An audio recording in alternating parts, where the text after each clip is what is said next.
ஒரு மேனுஃபேக்சரிங் இண்டஸ்ட்ரியை பொறுத்த வரைக்கும் மோட்டார் அப்படின்னா என்ன? அது சம்மந்தமா என்னென்ன மாதிரியான விஷயங்கள்லாம் கண்டிப்பா நம்ம தெரிஞ்சுக்கணும் அப்படின்றத பத்தி தான் பார்த்துட்டு இருக்கோம். அதுல இதுவரைக்கும் ஒரு ஸ்குயரல் கேஜ் இண்டக்ஷன் மோட்டார் சாம்பிளா எடுத்துக்கிட்டு, அதுல என்னென்ன பார்ட்ஸ்லாம் இருக்கு? அதெல்லாம் எதுக்காக வச்சிருக்காங்க?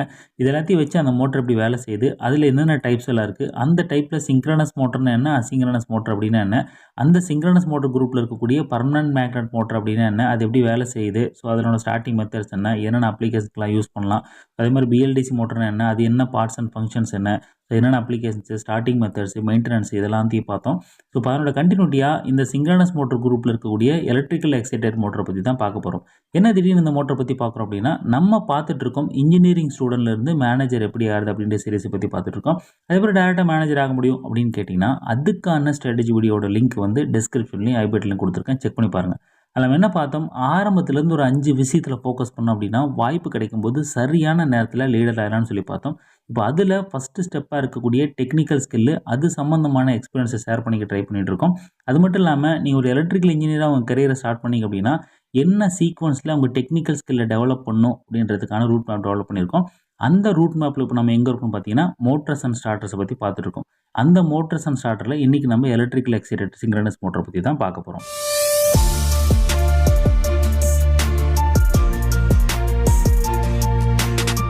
ஓகே, இப்போ எலக்ட்ரிக்கலி எக்ஸைட்டட் சிங்க்ரனஸ் மோட்டரை பொறுத்த வரைக்கும் வழக்கமாக நம்ம 4 பார்ட்டாக பிரித்து பார்க்கலாம். அதில் ஃபஸ்ட்டு கன்ஸ்ட்ரக்ஷன், 2வது ஒர்க்கிங் பிரின்சிபல், 3வது ஸ்டார்டிங் மெத்தட்ஸ், 4வது மெயின்டெனன்ஸ்.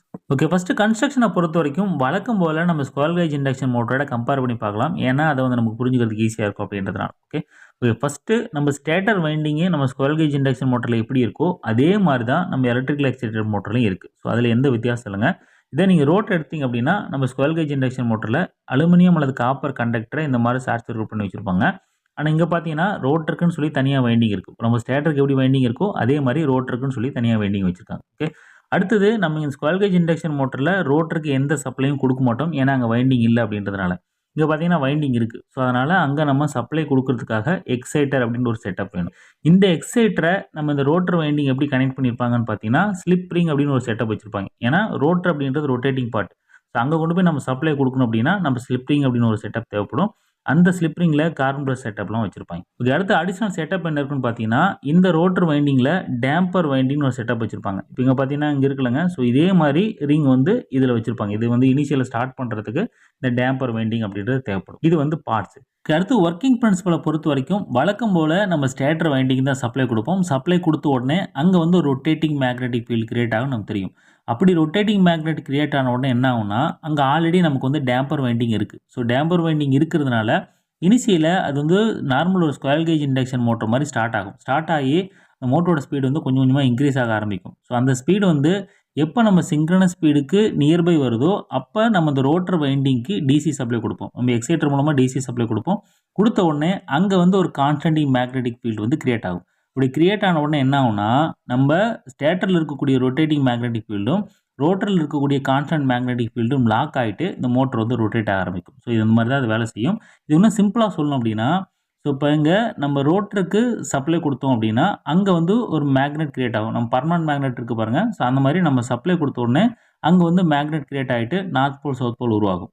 இப்போ நம்ம ரொட்டேட்டிங் மேக்னெட்டிக் ஃபீல்டில் நார்த் போல் சவுத் போல் மாறி மாறி வந்துகிட்டே இருக்கும். இப்போ நம்ம ரோட்டரில் இருக்கக்கூடிய நார்த் போல் சவுத் போலும் நம்ம ஸ்டேட்டரில் உருவாக்கக்கூடிய நார்த் போல் சவுத் போலும் லாக் ஆகி மோட்டர் வந்து ஒர்க் ஆக ஆரம்பிக்கும். ஓகே, இப்படி தான் இந்த எலக்ட்ரிக்கல் எக்ஸைட்டட் சிங்க்ரனஸ் மோட்டர் அப்படின்றது வேலை செய்யும். இன்னும் சிம்பிளாக சொல்லணும் அப்படின்னா ஸ்டேட்டரில் உருவாக்கக்கூடிய ரொட்டேட்டிங் மேக்னெட்டிக் ஃபீல்டும் ரோட்டரில் உருவாக்கக்கூடிய கான்ஸ்டன்ட் மேக்னெட்டிக் ஃபீல்டும் லாக் ஆகிறது மூலமாக இந்த மோட்டர் வந்து வேலை செய்யும். இப்போ அடுத்து மோட்டரோட ஒர்க்கிங்கில் முக்கியமான ஒரு டிவைஸை பற்றி பார்க்க போகிறோம். அதான் ஏவிஆர். ஏவிஆர் அப்படின்றது ஆட்டோமேட்டிக் வோல்டேஜ் ரெகுலேட்டர் அப்படின்னு சொல்லுவாங்க. இது எதுக்காக யூஸ் பண்ணுறாங்க, இது மோட்டரோட செட்டப்பில் எங்கே வச்சுருப்பாங்க அப்படின்றத பற்றி கொஞ்சம் டீட்டெயிலாக பார்க்கலாம். வழக்கமாக மோட்டர் செட்டப்பில் என்ன இருக்கும், ஸ்டேட்டர் வைண்டிங்கு, அப்புறம் ரோட்டர் வைண்டிங்கு. ஸோ அதுக்கப்புறம் ஷாஃப்ட்டு, அப்புறம் அந்த ஸ்டேட்டர் வைண்டிங்கு சப்ளை கொடுக்கறதுக்காக ஒரு டிபி வச்சுருப்பாங்க. அப்புறம் இந்த ரோட்டர் வைண்டிங்க்கு நம்ம எக்ஸைட்டர்லேருந்து எடுத்து வந்து கார்பன் பிரஷ் மூலமாக சப்ளை கொடுத்து வச்சுருப்போம்.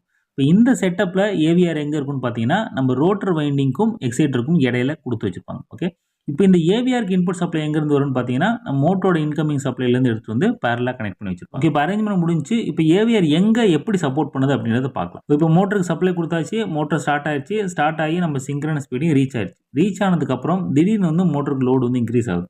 அப்படி இன்க்ரீஸ் ஆச்சு அப்படின்னா அந்த மோட்டரோட ஸ்பீடு வந்து குறைய ஆரம்பிக்கும். அதாவது சிங்க்ரனஸ் ஸ்பீட்லேருந்து குறைய ஆரம்பிக்கும். அப்படி குறைஞ்சதுன்னா நம்ம மேக்னெட்டிக் லாக்கிங் அப்படின்றது ப்ராப்பராக நடக்காது. ஸோ இந்த மாதிரி பிரச்சனையெல்லாம் தடுக்கிறதுக்காக தான் ஏவிஆர் அப்படின்றத யூஸ் பண்ணுறாங்க. இப்போ ஏவிஆர் வந்து இந்த கண்டிஷனில் எப்படி ஹெல்ப் பண்ணும் அப்படின்னு பார்த்தீங்கன்னா, மோட்டர் லோடு இன்க்ரீஸ் ஆன உடனே நம்மளோட இன்புட் வோல்டேஜ் வந்து குறைய ஆரம்பிக்கும். அந்த இன்புட் வோல்டேஜ் குறையிறத இந்த ஏவிஆர் சென்ஸ் பண்ணி நம்ம எக்ஸைட்டேஷன் வோல்டேஜை கூட்டிடும். அப்படி எக்ஸைட்டேஷன் வோல்டேஜை கூட்டுச்சுன்னா நம்ம லோடுனால அந்த ஸ்பீடு குறைஞ்சது பாருங்க, அதை சரி பண்ணி திரும்பவும் நம்ம சிங்க்ரனஸ் ஸ்பீடுக்கு கொண்டு வந்துடும். இப்போ இந்த மாதிரி தான் ஏவிஆர் அப்படின்றது சப்போர்ட் பண்ணும். அதாவது நம்ம மோட்டர் எந்த மாதிரி ரியாக்ட் ஆகுது அப்படின்றத பார்த்து அதுக்கு தகுந்த மாதிரி எக்ஸைட்டேஷன் வோல்டேஜை கூட்டுறதும் குறைக்கிறதா நம்ம ஏவிஆரோட முக்கியமான வேலை. இப்போ எலக்ட்ரிக்கல் எக்ஸைட்டட் சிங்க்ரனஸ் மோட்டர் எப்படி வேலை செய்யுது, அதில் ஏவிஆர் என்ன பண்ணுது அப்படின்ற வரைக்கும் நமக்கு கிளியர். ஸோ இப்போ நம்ம பார்த்ததெல்லாம் வந்து brushed electrical excited synchronous motor. இதே மாதிரி brushless electrical excited synchronous motor இருக்குது. நம்ம பிஎல்டிசி மோட்டர் பார்த்துருவோங்க, அதே மாதிரி ஒரு செட்டப் இருக்குது, அதையும் நம்ம பார்த்துடலாம். இதில் பார்த்தீங்கன்னா நம்ம எக்ஸைட்டேஷன் வோல்டேஜ் டைரெக்டாக ரோட்டர் கொடுக்காம அதில் இன்னொரு செட்டப் வச்சிருப்பாங்க. எக்ஸைட்டேஷனுக்குன்னு இன்னொரு செட்டப் வச்சிருப்பாங்க. அதுலேயும் வந்து பார்த்தீங்கன்னா எக்ஸைட்டேஷன் ஸ்டேட்டர் வைண்டிங்கு ரோட்டர் வைண்டிங்னு வச்சிருப்பாங்க. அப்புறம் வந்து ஒரு ரொட்டேட்டிங் ரெக்டிஃபையர் வச்சிருப்பாங்க. ஸோ இது எப்படி வேலை செய்யும்னு பார்த்தீங்கன்னா, நம்ம ஏவிஆர்லேருந்து வரக்கூடிய சப்ளை கொண்டு வந்து இந்த ஸ்டேட்டர் வைண்டிங் கொடுத்துருவோம். அதாவது எக்ஸைட்டர் ஸ்டேட்டர் கொடுப்போம். கொடுக்கறதுனால அங்கே வந்து ஒரு கான்ஸ்டன்ட் மேக்னெட்டிக் ஃபீல்ட் கிரியேட் ஆகும். இப்போ இந்த ரோட்டர் ரொட்டேட் ஆகுது அப்படின்றதுனால இந்த மேக்னெட்டிக் ஃபீல்டு வந்து கட் பண்ணும்போது இங்கே வந்து ஒரு பவர் ஜென்ரேட் ஆகும்.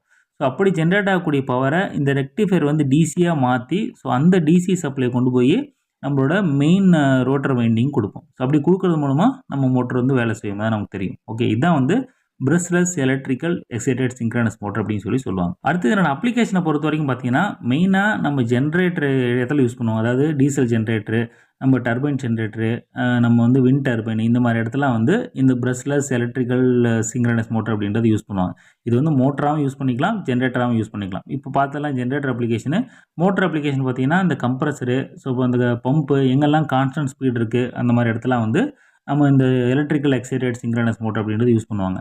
ஸோ இடத்துக்கு தகுந்த மாதிரி பிரஷ்டு மோட்டரா பிரஷ்லெஸ் மோட்டரா அப்படின்றத பார்த்து சூஸ் பண்ணிப்பாங்க. ஓகே, அடுத்தது ஸ்டார்டிங் மெத்தடு. ஸோ பொதுவாக இந்த மோட்டருக்கு ரெண்டு டைப் தாங்க அதிக அளவுக்கு யூஸ் பண்ணுவாங்க. ஒன்று வந்து டேம்பர் வைண்டிங், இன்னொன்று auxiliary motor. So tamper winding already நம்ம பார்த்தோம். ரோட்டர் வைண்டிங்கில் இந்த மாதிரி ரிங் செட்டப் வச்சிருப்பாங்க. Initial square gauge induction motor மாதிரி ஸ்டார்ட் ஆகும். ஒன்ஸ் ஸ்பீட் ரீச் ஆனதுக்கப்புறம் அந்த எக்ஸைட்டர் மூலமாக நம்ம ரோட்டருக்கு டிசி சப்ளை கொடுப்போம்னு பார்த்தோம். அது ஆக்சிலரி மோட்டர்லேயும் அதே மாதிரி தான். இனிஷியலாக ஒரு மோட்டரை கப்புள் பண்ணி ஸ்பீடு இன்க்ரீஸ் பண்ணுவாங்க. ஒன்ஸ் ஸ்பீடு ரீச் ஆனதுக்கப்புறம் அந்த எக்ஸைட்டர்லேருந்து நம்ம ரோட்டர் வைண்டிங் டிசி சப்ளை கொடுத்து ஸ்டார்ட் பண்ணணும்னு சொல்லி பார்த்தோம். நம்ம டிஜிலாம் வச்சிருப்பாங்க, செல்ஃப் ஸ்டார்ட் மோட்டர் அந்த மாதிரி வச்சிருப்பாங்க. அதுக்கப்புறம் பார்த்தீங்கன்னா விஎஃப்டி மெத்தடு, சாஃப்ட் ஸ்டார்டர் மெத்தட்லாம் இருக்குது. ஸோ நம்மளோட தேவைகளுக்கு தகுந்த மாதிரி ஸ்டார்டிங் மெத்தட் அப்படின்றத நம்ம சூஸ் பண்ணிக்கலாம். அடுத்தது மெயின்டெனன்ஸ். ஸோ மெயின்டெனன்ஸை பொறுத்த வரைக்கும் நம்ம எல்லா மோட்டர்லையும் பண்ணுறதா, நம்ம பர்மனன்ட் மேக்னெட் மோட்டர் பிஎல்டிசி மோட்டரில் பண்ணுறதா. ஃபஸ்ட்டு எடுத்த உடனே நம்மளோட லூப்ரிகேஷன்லாம் கரெக்டாக இருக்கா, இனிஷியல் கிரீசிங்கு ரீகிரீசிங்லாம் கரெக்டாக இருக்கான்றதை பார்த்துக்கணும். அதில் பேரிங் இதெல்லாம் நம்ம பார்த்துக்கணும்னு பார்த்தோம். அதுக்கப்புறம் வைப்ரேஷனை பொறுத்த வரைக்கும் ரெகுலராக மானிட்டர் பண்ணணும். அதில் ஷாஃப்ட்டில் ஏதாவது கரெக்ஷன் தேவைப்பட்டுச்சுன்னா அதை பண்ணணும். ஆன்லைன் மானிட்டரிங் பண்ணுறதுக்கும் நிறைய டிவைசஸ்லாம் இப்போ இருக்குது. அதை போடுறது மூலமாக நம்ம மோட்டர் ஃபெயிலியர் அவாய்ட் பண்ணலாம்னு சொல்லி பார்த்தோம். அதுக்கப்புறம் பாடி டெம்பரேச்சரை ரெகுலராக மானிட்டர் பண்ணணும். அதில் ஃபேன் ரொட்டேட் ஆகுதா, ஃபேன் ஏர் டைரக்ஷன்லாம் கரெக்டாக இருக்கா, டஸ்ட் பார்ட்டிக்லாம் இல்லாமல் இருக்கா அப்படின்றத பார்த்தோம். அதுக்கப்புறம் வைண்டிங் கண்டிஷனை ரெகுலராக செக் பண்ணணும். அந்த கரண்ட் மானிட்டரிங் சிஸ்டம் போட்டு அதை மானிட்டர் பண்ணுறது மூலமாக மோட்டரில் எந்த அப்நார்மலிட்டியாக இருந்தாலும் நம்ம கண்டுபிடிச்சலான்றது பார்த்தோம். அதே மாதிரி வைண்டிங்கோட இன்சுலேஷன் ரெசிஸ்டன்ஸும் செக் பண்ணணும்னு சொல்லி பார்த்தோம். அதுவும் சர்டன் பீரியட் ஒன்ஸ் வந்து அந்த இன்சுலேஷன் ரெசிஸ்டன்ஸை கம்பேர் பண்ணுறது மூலமாக ஸோ ஃபீல்டில் இருக்கக்கூடிய அப்நார்மலிட்டி ஈஸியாக கண்டுபிடிக்கலான்றது பார்த்தோம். அதுக்கப்புறம் அந்த ரோட்டர் வைண்டிங், ஸோ நம்ம ஸ்டேட்டர் வைண்டிங்கில் என்ன பண்ணுறோமோ அதே நம்ம ரோட்டர் வைண்டிங்லையும் நம்ம செக் பண்ணி அந்த கண்டிஷனை வெரிஃபை பண்ணிக்கணும். இதெல்லாம் வந்து நம்ம மோட்டரில் பண்ணக்கூடிய ரெகுலரான மெயின்டெனன்ஸ். இப்போ நம்ம இந்த பிரஷ்டு எலக்ட்ரிக்கல் எக்ஸைட்டட் சிங்க்ரனஸ் மோட்டரில் என்னென்ன மெயின்டெனன்ஸ் பண்ணோம்னா, ஃபஸ்ட்டு நம்ம எக்ஸைட்டர் கண்டிஷன் கரெக்டாக இருக்கா அப்படின்றத நம்ம செக் பண்ணிக்கணும். அதுக்கப்புறம் கார்பன் ப்ரஷோட கண்டிஷன் செக் பண்ணணும். ஏன்னா அது வந்து உறைஞ்சிக்கிட்டே இருக்கும் அப்படின்றதுனால, அந்த ரோட்டரோட உறைஞ்சிக்கிட்டே இருக்குன்றதுனால தேஞ்சு போகும். ஸோ அதனோட கண்டிஷன்லாம் கரெக்டாக இருக்கா, அதனோட லென்த்து கரெக்டாக இருக்கா, அதில் அந்த பவுடர்லாம் வந்து கரெக்டாக க்ளீன் பண்ணியிருக்கா அப்படின்றத நம்ம பார்த்துக்கணும். அதுக்கப்புறம் ஸ்லிப் ரிங்கில் இருக்கக்கூடிய ஸ்ப்ரிங்லாம் வந்து கரெக்டாக இருக்கா, அந்த கான்டாக்ட் ப்ராப்பராக இருக்கா, எல்லா ப்ரஷும் வந்து சர்ஃபேஸில் கரெக்டாக உட்காந்துருக்கா அப்படின்றத பார்க்கணும். அதுக்கப்புறம் ஏவிஆரில் க்ளீனாக வச்சுக்கணும். அதில் எதாவது எலக்ட்ரானிக்ஸ் ஃபெயிலியர் ஆகாமல் நம்ம பார்த்துக்கணும். ஓகே, இது வந்து பிரஷர் மோட்டருக்கு. இதே பிரஷ்லெஸில் பார்த்தீங்க அப்படின்னா அந்த ரெக்டிஃபையர் கண்டிஷன் கரெக்டாக இருக்கான்னு செக் பண்ணிக்கணும்.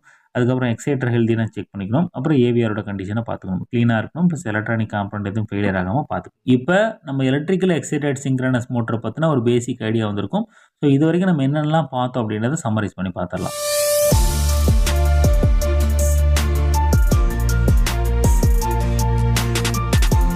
ஓகே, ஃபஸ்ட்டு இந்த மோட்டரோட பார்ட்ஸை ஸ்குவல் கேஜ் இண்டக்ஷன் மோட்டரோட கம்பேர் பண்ணி பார்த்தோம். அதில் ஸ்டேட்டரில் எந்த ஒரு டிஃப்ரென்ஸும் கிடையாது. ஆனால் ரோட்டரில் ஸ்குவல் கேஜ் இண்டக்ஷன் மோட்டரில் வைண்டிங் கிடையாது. ஆனால் இதில் வைண்டிங் உண்டு. ஸோ அதனால் அதுக்கு சப்ளை கொடுக்கறதுக்காக எக்ஸைட்டர் அப்படின்னு ஒரு செட்டப் யூஸ் பண்ணோம். ஒர்க்கிங் பிரின்சிபலை பொறுத்த வரைக்கும் ஸ்டேட்டரில் உருவாக்கக்கூடிய ரொட்டேட்டிங் மேக்னெட்டிக் ஃபீல்டும் ரோட்டரில் உருவாக்கக்கூடிய கான்ஸ்டன்ட் மேக்னெட்டிக் ஃபீல்டும் லாக் ஆகிறது மூலமாக வேலை செய்யுது அப்படின்றத பார்த்தோம். அதுக்கப்புறம் ஏவிஆர் அப்படின்றது என்ன, ஸோ ஒரு மோட்டரோட ஸ்பீடை கான்ஸ்டன்ட்டாக மெயின்டைன் பண்ணுறதுக்கு இது எப்படி சப்போர்ட் பண்ணுது, இது பிரஷர் மோட்டரில் எந்த மாதிரி இருக்குது, பிரஷ்லெஸ் மோட்டரில் எந்த மாதிரி இருக்குது அப்படின்றத பற்றி பார்த்தோம். அதுக்கப்புறம் என்னென்ன மாதிரியான அப்ளிகேஷன்ஸ்லாம் அது யூஸ் பண்ணுவாங்க அப்படின்றத பற்றி பார்த்தோம். அதுக்கப்புறம் ஸ்டார்டிங் மெத்தடில் டேம்பர் வைண்டிங் ஆக்சிலரி மோட்டரை எப்படி யூஸ் பண்ணுறாங்க அப்படின்றத பற்றி பார்த்தோம். அதுக்கப்புறம் நம்ம இதில் பண்ணக்கூடிய ரெகுலரான மெயின்டெனன்ஸ் மோட்டர் அப்படின்னு எடுத்து அதில் பண்ணக்கூடிய ரெகுலரான மெயின்டெனன்ஸ் என்ன, ஸோ நம்ம பிரஷ்டு எலக்ட்ரிக்கல் எக்ஸைட்டட் சிங்க்ரோனஸ் மோட்டரில் பண்ணக்கூடிய மெயின்டெனன்ஸ் என்ன, so brushless electrical excited synchronous மோட்டரில் பண்ணக்கூடிய மெயின்டெனன்ஸ் என்ன அப்படின்றத பற்றி டீட்டெயிலாக பார்த்தோம். இதே மாதிரி அடுத்த வீடியோவில் சிங்க்ரோனஸ் மோட்டர் குரூப்பில் இருக்கக்கூடிய ரிலக்டன்ஸ் மோட்டரை பற்றி நம்ம டீட்டெயிலாக பார்க்கலாம். தேங்க்யூ.